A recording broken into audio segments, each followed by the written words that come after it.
How to insert a new column or row in an Excel worksheet. It's easy and simple. I want to insert column between two columns C and D. So click on column D heading, right click, click insert.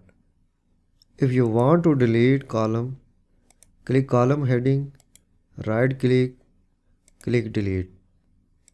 You can insert column by pressing shortcut keys. Again click column D heading, press Ctrl Shift plus sign button.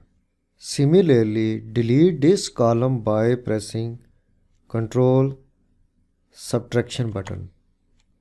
When you insert new column, the existing column shift right and new column shift left. Similarly, you can add and delete rows. So active row 6, click right, click insert.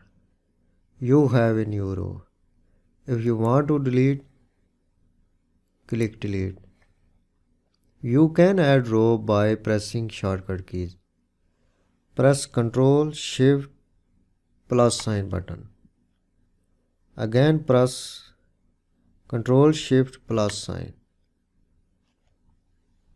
If you want to delete row, again press Ctrl, then press subtraction button.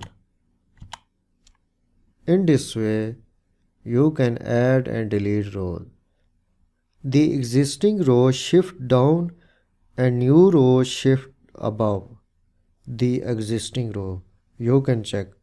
Press Ctrl Shift plus sign.